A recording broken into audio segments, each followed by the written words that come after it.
আছো তোমরা? আশা করি সবাই খুবই ভালো। আমিও খুব ভালো আছি। অনেকদিন পর একটা ভিডিও নিয়ে তোমাদের জন্য এসেছি। এটা কবের ভিডিও আমার ঠিক মনে নেই, 2-3 দিন আগের ভিডিও। সকালবেলা উঠে পুজো টুজো দিয়ে, এখন যেহেতু কয়েকদিন ধরে অনেক বেশি গরম, অনেক রোদ্দুর উঠে, তাই ঠাকুর ঘরে বেশিক্ষণ ফ্যান অফ করে মানে থাকা যায় না। তো সকাল সকাল পুজো টুজো দিয়ে দিই। তারপর পুজো দিয়ে একটু টুকটাক রান্না হলো। এখানে একটু ডাল চচ্চড়ি, এই যে হাতে মাখা ডাল চচ্চড়ি খেয়েছো নিশ্চয়ই তোমরা, অনেকেই জানে এই রেসিপিটা।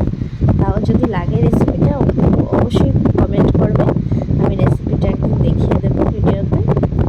এখানে সয়াবিন আলুর একটা তরকারি, আর পেঁপে আলু পাঁপড়ের একটা ঘন্ট, এখানে আর করেছি বেগুন সর্ষে বাটা দিয়ে ভাপা। এগুলো রান্না হয়েছিল, টুকটাক রান্না ছিল, তাই টুকটাক রান্না হয়েছে। এসব তেমন কিছু রান্না হয়নি। আর তারপর ঝমঝমিয়ে বৃষ্টি এসেছে। দেখো মানে কি হচ্ছে, অনেকটাই গরম পড়ে, তো হঠাৎ করে কখনো জোরে বৃষ্টি আসছে, দেখে ভালো লাগে।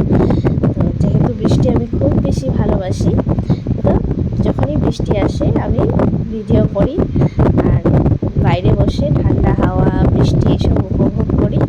তো অটোমেটিক্যালি ফোনের ক্যামেরা অন করে ভিডিও করতে লেগে যাই, খুব ভালো লাগে।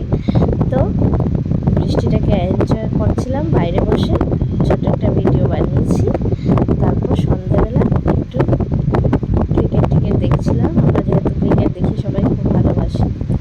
তারপর দেখো রাতের আকাশটা বাইরে এত সুন্দর, চারটা মেঘের ভেতরে যাচ্ছে বেরোচ্ছে খেলা করছে। আমার তো দেখে আর তর সইল না, আমি আবার ছোট্ট একটা ক্লিপ নিয়ে নিলাম। এত ভালো লাগছিল, পুরো মনে হচ্ছিল কেউ এঁকে রেখেছে একটা সুন্দর দৃশ্য। তারপর একটু ঝিঙে বড়া